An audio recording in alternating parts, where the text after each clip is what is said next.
الحمد لله نحمده ونستعينه ونستغفره ونعوذ بالله من شرور أنفسنا ومن سيئات أعمالنا من يهد الله فلا مضل له ومن يضلله فلا هادي له وأشهد أن لا إله إلا الله وحده لا شريك له وأشهد أن سيدنا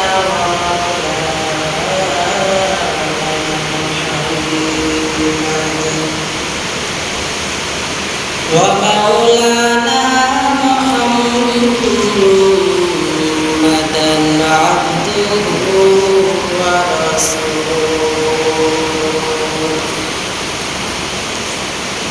عبده ورسوله المصطفى صلى الله تعالى عليه وعلى آله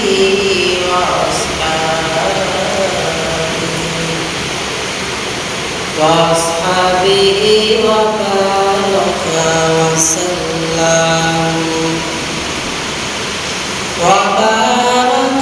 وسلم تسليما كثيرا الذي أرسله الله تعالى بالحق بشيرا ونذيرا وداعيا إلى الله بإذنه وسراجا منيرا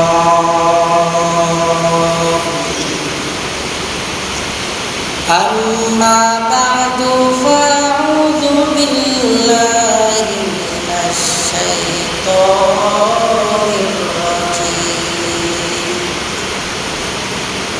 بسم الله الرحمن الرحيم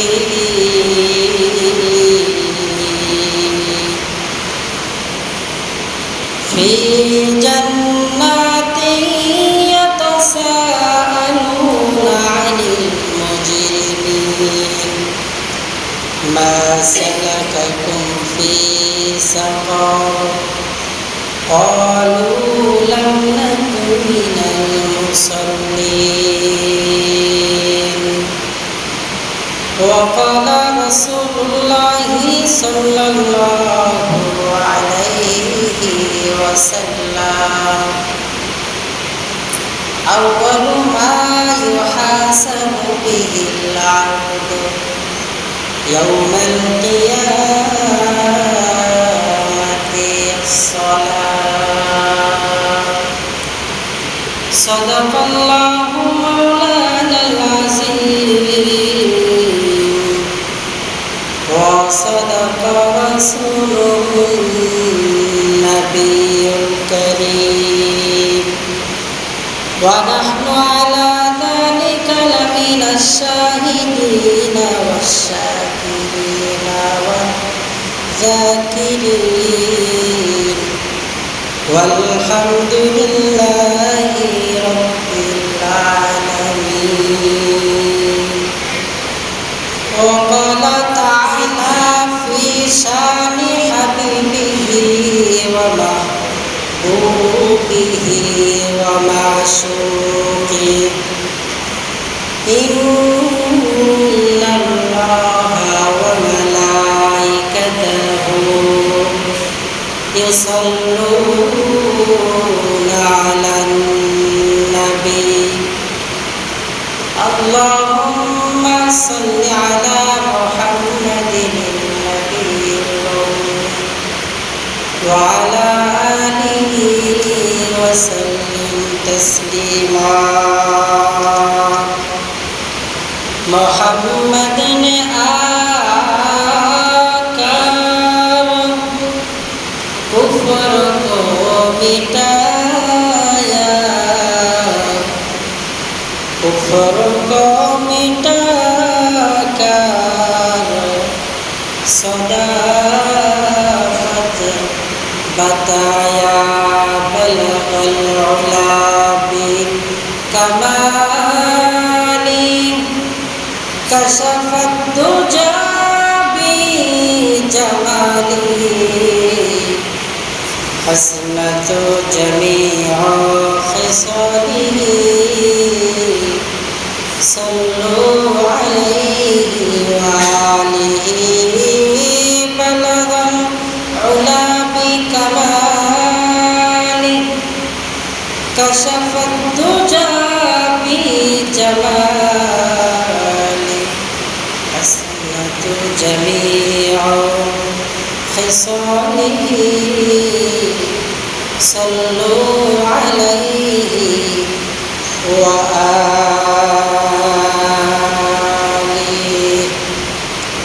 আলহামদুলিল্লাহ। সৃষ্টির মহান স্রষ্টা দয়াময় আল্লাহ পাকের দরবারে লাখ কোটি শুকর ও সুজুদ যে মহান রব আমাদেরকে প্রতিকূল অবস্থার মধ্যে ঈমানদারের পরিচয় দিয়ে মুত্তাকির পরিচয় দিয়ে মসজিদে আসা বসার মতো তৌফিক দান করেছেন। এজন্য নিয়ামতের শুকর আদায়ার্থে মুসলমান হিসাবে ঈমানের আওয়াজকে উঁচু করে এক আওয়াজে উচ্চ কণ্ঠে কালিমাতুশ শুকর আদায় করে সকলে জবান করে বলে আলহামদুলিল্লাহ। অতঃপর যে আল্লাহ তাআলা আমাদের হেদায়েতের জন্য মুক্তির জন্য যুগে যুগে লক্ষাধিক নবী রাসূল পাঠিয়েছিলেন, তাদের মধ্যে আমার আপনার নবী সর্বশ্রেষ্ঠ নবী জনাবে মুহাম্মদ মুস্তাফা সকলেই করি সাল্লাল্লাহু আলাইহি ওয়াসাল্লাম। মুহতারাম মুসলিম, কোরআন কারীমের আয়াতের মধ্যে সূরাত আল মুদ্দাসসির থেকে কয়েকটি আয়াতে কারিমা তেলাওয়াত করেছি। রাসূল করিম সাল্লাল্লাহু আলাইহি ওয়াসাল্লামের হাদিসের ভান্ডারের মধ্যে হতে একটি হাদিস পাঠ করেছি। তেলাওয়াতকৃত আয়াত ও হাদিসকে সামনে রেখে কিছু কথা বলার চেষ্টা করা হবে ইনশাআল্লাহ। যে হাদিস পাঠ করা হয়েছে, হাদিসে রাসূল আকরাম সাল্লাল্লাহু আলাইহি ওয়াসাল্লাম ফরমান, আউয়ালু মা ইউহাসাবু বিহিল আবদু ইয়াওমাল কিয়ামাতি আস-সালাত। আল আউয়াল মানে প্রথম, ইউহাসাব মানে মানুষ থেকে হিসাব নেওয়া হবে, বিহিল আবদু আল্লাহ পাকের বান্দা থেকে, ইয়াউমাল কিয়ামাতি কিয়ামতের দিবসে, আস-সালাত নামাজে। তাহলে কিয়ামতের দিবসে আল্লাহ তাআলা মানুষ থেকে সর্বপ্রথম যে হিসাব নেবেন সে হিসাবটা হলো নামাজের। কিসের হিসাব? কথা বলেন, কিসের হিসাব? কথা বলে না। সর্বপ্রথম কিয়ামতের দিন আল্লাহ পাক যে আমলের হিসাব নেবেন সেই হিসাবটা হলো নামাজের হিসাব। কিসের হিসাব? নামাজ যদি কারো আমল নামার মধ্যে না থাকে তাহলে ভিন্ন কোনো আমলের আর হিসাব হবে না, সে বিনা হিসাবে জাহান্নামের দিকে চলে যাবে। আর যে ব্যক্তি নামাজের হিসাবে আল্লাহ পাকের কাছে ঠিকঠাক মতো নামাজের হিসাব দিতে পারবে তো আল্লাহ তাআলা তার থেকে ভিন্ন আমলেরও হিসাব নেবেন। একজন ব্যক্তিকে, একজন মানুষ যখন বালেগ হয়ে যায়, বালেগ হয়ে যাওয়ার পর থেকে তার উপরে 5 ওয়াক্ত নামাজ ফরজ হয়ে যায়। যদি কোনো ব্যক্তি বেলা ওজোর কোনো ওজোর ব্যতি রেখে নামাজ তরক করে তাহলে সে তো কুফরি করে বসবে। মান তারাকা সালাতান মুতাআম্মিদান ফাকাদ কাফার, সে কুফরি করলো আল্লাহ পাকের সাথে। এজন্য ভিন্ন ভিন্ন আমল যদি আমার আপনার কাছ থেকে ছুটেও যায়, সে কুফরি করব এমন হাদিসের মধ্যে নাই। কিন্তু যেই ব্যক্তির নামাজ ছুটে গেল, সেই ব্যক্তি তো আল্লাহ পাকের সঙ্গে কুফরি করল। এজন্য নামাজ অত্যন্ত গুরুত্বপূর্ণ আমল সমূহের মধ্যে আল্লাহ পাকের কাছে নামাজ অত্যন্ত পছন্দের আমল। কি আমল সমূহের মধ্যে আল্লাহ পাকের কাছে পছন্দের আমলের নাম কি? কথা বলে না। আমল সমূহের মধ্যে আল্লাহ পাকের কাছে পছন্দের আমলের নাম হলো নামাজ। জোরে বলেন কি? আরো জোরে বলেন কি? নামাজ আল্লাহ পাকের কাছে অত্যন্ত পছন্দনীয় আমল। আর আল্লাহ পাকের কাছে সবচাইতে এই নামাজের মধ্যে পছন্দের কাম হলো আল্লাহ পাকের কুদরতি কদমে সিজদা দেওয়া। আল্লাহ পাক এত খুশি বান্দার উপরে হন না, আল্লাহ পাক বান্দা এত নিকটবর্তী হন না, যত নিকটবর্তী একজন সিজদা কারণেওয়ালা নিকটবর্তী আল্লাহ পাক।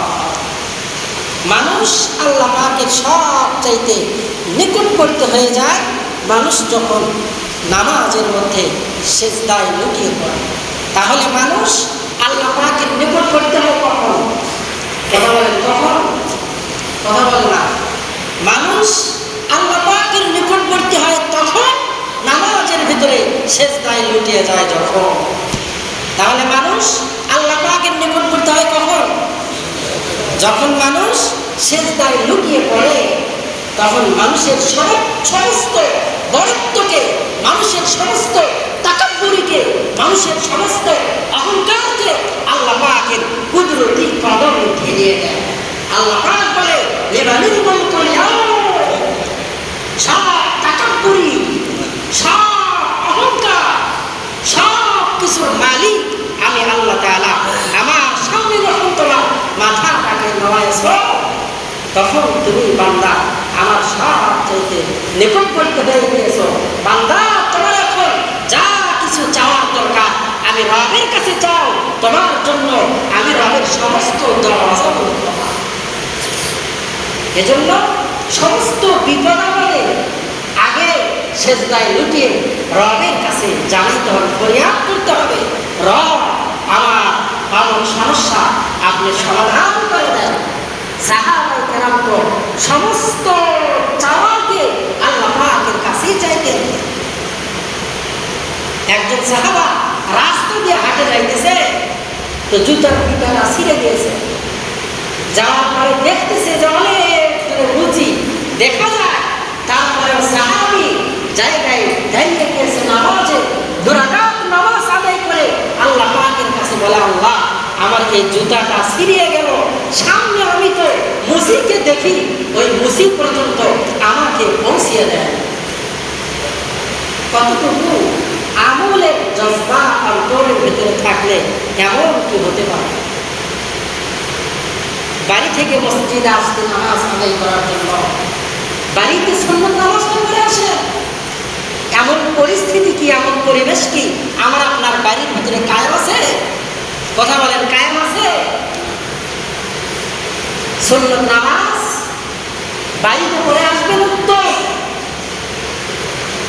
নামাজ পড়ে সালাম আনার দিকে ফেরা না হতে সবাই একেবারে এমন ভাবে বের হয়, বাবা মসজিদের দরজা আরো একটা উদ্যোগ হলে মনে হয় ভালো হয়। হ্যাঁ যান, কিন্তু বাড়িতে গিয়ে সুন্নাত আদায় করেন। আর যদি বাড়িতে গিয়ে সুন্নাত আদায় না করে মানুষের গীবত শেখায় করতে করতে মসজিদের দরজা থেকে বের হয়ে যান, এ নামাজের কিঞ্চিত পরিমাণ সব আপনার আমল নামায় লিপিবদ্ধ করা হবে না। নামাজ আদায় করতে আসতে হ্যাঁ গেলেন যদি আপনার নিয়ত সহি থাকে যে বাড়িতে গিয়ে আমি সুন্নাতটা আদায় করি, তাহলে ঠিক আছে। আর যদি নিয়ত গলত থাকে যে তাড়াতাড়ি যাই, জায়গাও না পাওয়া যাবে না, তাড়াতাড়ি যাই, ভালো জায়গা ধরতে হবে, সেই খানা তো পেটে যায় দিয়ে সে না যাওয়া। এটা বোঝেন না কেন? যেটা আমার আপনার তকদিরে আছে সেটা আমার আপনার তকদিরে এমনিতেই আসবে। দুইটার যাওয়া যদি আপনি তিনটাই যান, আপনার তকদিরে যতটুকু কষ্ট আছে, আপনার তকদিরে যতটুকু দই মিষ্টি আছে, সব আপনার তকদিরে যাবে। কিন্তু নামাজ আদায় না করে শুক্রবারের পবিত্র একটা দিনে এত তাড়াহুড়া মুসল্লিদের বুঝেই তো আসে না। তাড়াহুড়া করতে করতে ভিন্ন একজনের জুতা নিয়ে বাড়িতে গিয়ে আসি। তাই এমন কায়দা ভাই জিন্দেগিতে দেখবেন, যদি এই জুতা চোরগুলো ধরা পড়ে, জিন্দেগিতে দেখবেন নতুনটা খেয়ে পুরো জুতা নিয়ে যায়। এখানে নাই গ্রাম পর্যন্ত, কিন্তু শহর অঞ্চলে এই অক্তিয়ান আমাদের অবস্থায় বড় খারাপ, জুমার নামাজের তো আরো খারাপ। ধরা পড়লেই বলে বদল হয়েছে। জিন্দেগিতে বদল হয় তো পুরো জুতা আসে। কথাটা ঠিক কিনা? জাতে মাতাল তালে ঠিক কি? জাতে মাতাল এমন বাঙালি আমরা। যাই হোক, বলতেছিলাম জুমার দিন সুন্নত বাড়িতে আদায় করে আসতেন তো ভালো। জুমার নামাজের পরে বাড়িতে গিয়ে সুন্নত করতে পারলেন তো ভালো। আর যদি সুন্নত আদায় না করেন, শুধু ফরজ নামাজ দিয়ে কি হবে? শুধু জুমার নামাজ দিয়ে কি হবে? যদি ফজরের নামাজ না হয়, শুধু জুমার নামাজ দিয়ে কি হবে? যদি সামনে আসতেছে আসরের নামাজ না হয়, শুধু জুমার নামাজ দিয়ে কি হবে? যদি মাগরিবের সালাতে হাজির না হতে পারি, শুধু জুমার নামাজ দিয়ে কি হবে? যদি এশারের নামাজ না আদায় করতে পারি। সপ্তাহে একদিন আর বছরে 2 দিন এমন মুসল্লি হলে কি কোনো লাভ আছে? লাভ নেই, লাভ নেই। ভালো করে বুঝে রাখেন। আল্লাহ তাআলা ক্ষমা করলে করতে পারেন, কিন্তু হাদিসের ভাষ্য অনুযায়ী প্রত্যেকটা দিন 5 ওয়াক্ত নামাজের পাবন্ধি প্রত্যেকটা আকিল বালেগকে করতে হবে। যদি না করা হয়, এক ওয়াক্ত নামাজ ইচ্ছাকৃতভাবে ছেড়ে দিলে কত হুকুম জাহান্নাম, 1,88,000 বছর জাহান্নামের আগুনের ভেতরে জ্বলতে হবে। যদি কাজা করে, অর্থাৎ পরবর্তীতে আবার পড়িয়েও নেন, আর যদি নাই পড়েন তো অবস্থা আমার খারাপ আছে। আউয়ালুমা ইহাসাব বিহিল আবদু ইয়াউমাল কিয়ামাতি আস-সালাহ। নামাজের হিসাব না দেওয়া পর্যন্ত মানুষ এক কদম সামনে অগ্রসর হতে পারবে না কিয়ামতের দিন। যেই কিয়ামতের দিন আল্লাহ পাক লিমানিল মুলকুল ইয়াউমা লিল্লাহিল ওয়াহিদুল কাহ্হার ধারণ করে বসে থাকবে রসুল আমার আল্লাহ পাকের এত নিকটতম রসুল হাবিবুল্লাহ ইব্রাহিম নবী খলিলুল্লাহ। আল্লাহ পাকের সবচেয়ে কাছের মানুষ হলো জনাবে মুহাম্মদ মুস্তাফা সকলে করে সাল্লাল্লাহু আলাইহি ওয়াসাল্লাম। আল্লাহ পাকের সবচেয়ে কাছের মানুষকে কথা বলে না, কাছের মানুষকে নবী মুহাম্মদ মুস্তাফা সাল্লাল্লাহু আলাইহি ওয়াসাল্লাম। আল্লাহ পাকের সবচেয়ে প্রিয়কে নবী ইব্রাহিম আলাইহিস সালাম। আল্লাহ পাকের সবচেয়ে কাছে কে? যে নামাজের মধ্যে আল্লাহ পাকের কুদরতি কদমে সিজদা দেয়। নবী মুহাম্মদের সঙ্গে যদি থাকতে চায়, নবী ইব্রাহিমের সঙ্গে যদি থাকতে চায়, তাহলে নামাজে এসে আল্লাহ পাকের কুদরতি কদমে সিজদা দিতে হবে। না হলে নবী মুহাম্মদের দলে আর নবী ইব্রাহিমের দলে থাকার কোনো সম্ভাবনা নাই। এজন্য নামাজ পড়তে হবে। নামাজ অত্যন্ত গুরুত্বপূর্ণ ব্যাপার।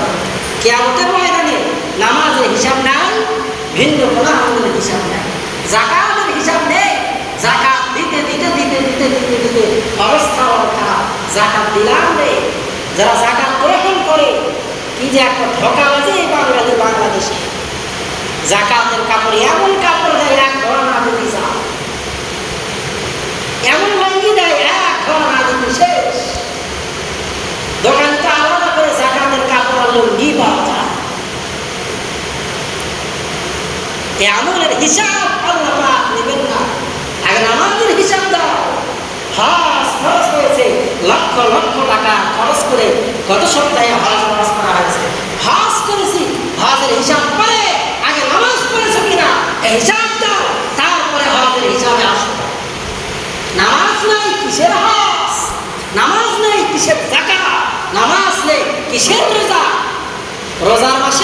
করি আর না করি, রোজা ঠিকই রাখি, যদি নামাজ না পড়লাম কি করলাম? নামাজই পড়লাম না কিসের? ওই ব্যক্তির রোজা তো রোজা না। যে ব্যক্তি রোজা রেখে নামাজ পড়ল না, ওই ব্যক্তির সারাদিন উপবাস থাকা ছাড়া ভিন্ন কোনো উপঢৌকনা তার জন্য নাই। সারাদিন ফজর থেকে মাগরিব পর্যন্ত না খেয়ে থাকবো, এটাই তার পুরস্কার। তুমি না খেয়ে থাকো বাবা। আর যে রোজা রাখবো, নামাজ পড়লো, আল্লাহ তাআলা বলে রোজার প্রতিদান শুধুমাত্র জান্নাত, শুধুমাত্র জান্নাত, শুধুমাত্র জান্নাত। জান্নাতের বিকল্প রোজার কোনো প্রতিদান নাই। ভিন্ন আমলের প্রতিদান অনেক কিছু, ভিন্ন আমলের প্রতিদান অনেক কিছু, যাকাত দেওয়ার প্রতিদান অনেক কিছু, হজ করার প্রতিদান, জিন্দেগির সমস্ত গুনাহ মাফ, এরকম ভাবে কালেমা পড়ার প্রতিদান, সে মুসলমান হয়ে গেল। কিন্তু নামাজ যদি না পড়ি, রোজা রাখার প্রতিদান শুধুই জান্নাত। রোজা রাখার প্রতিদান কি? কথা বলে না। রোজা রাখার প্রতিদান শুধুই জান্নাত। জান্নাত ছাড়া রোজাদারদের জন্য আর কোনো পুরস্কার নেই। কি? জান্নাত ছাড়া রোজাদারদের জন্য আর কোনো পুরস্কার নাই। তো রোজা কাজে আসবে কখন? নামাজ ঠিকঠাক মতো হবে যখন। হজ করলে জিন্দেগির সমস্ত গুনাহ মাফ। আল হাজ্জুল মাবরুর লাইসা লাহু জাযাa'un ইল্লাল জান্নাহ। মান কানা লাহু সাআতুন ওয়া লাম ইউযাহিদ ফালা ইয়াকরাহু ফালাইসা লাহু ইয়াউম। যে ব্যক্তি হজ করে সেই ব্যক্তি তো নবজাতক শিশুর মতো হয়ে যায়। নবজাতক শিশুর জিন্দেগির মধ্যে কোনো গুনাহ থাকে? কথা বলে না। গুনাহ থাকে? নবজাতক শিশুরা যারা তেনার মধ্যে থাকে, ধরেন সকালে ভবিষ্যৎ হয়েছে, দুনিয়াতে আসছে, কয়েকদিন বয়স হয়েছে, মাত্র 5-7 দিন, 1 মাস, এনাদেরকে বলা হয় নবজাতক। এনার কি কোনো গুনাহ আছে? গুনাহ নাই, নিষ্পাপ, বেগুনা, মাসুম। যে ব্যক্তি শুধুমাত্র আল্লাহকে রাজি খুশি করার জন্য হজ করবে, সেই ব্যক্তিও ওই রকম নিষ্পাপ, বেগুনা, মাসুম। এই প্রতিদান কখন? নামাজের হিসাবে আমি পাস। যখন নামাজের হিসাবে যদি পাস না থাকে, ওই হজের হিসাবে কোনো হিসাব আছে? নামাজের হিসাব দাও, এরপরে হজের হিসাবে আসো। নামাজের হিসাব দাও, রোজার প্রতিদানে আসো। নামাজের হিসাব দাও, যাকাতের প্রতিদানে আসো। নামাজের হিসাব দাও, নেক কাজ করার প্রতিদানে আসো। নামাজের হিসাব দাও, সদকাত করেছো, এর প্রতিদানে আসো। নামাজের হিসাব দাও, জিকির আজকার করেছো, এর প্রতিদানে আসো। নামাজের হিসাব দাও, কোরআনুল কারীম তেলাওয়াত করেছো, এর প্রতিদানে আসো।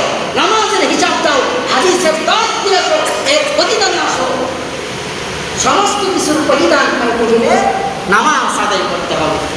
সমস্ত কিছুর প্রতিদান ও ফলাফল পাইতে গেলে আগে নামাজ আদায় করতে হবে। আউয়ালু মা ইউহাসাব বিহিল আবদু ইয়াওমাল কিয়ামাতি আস-সালাহ। নামাজের হিসাবে যে ব্যক্তি নাকাম হয়ে যাবে, ফেল হইয়া যাবে, ওই ব্যক্তি ভিন্ন কোনো আর হিসাবই তো নেওয়া হবে না।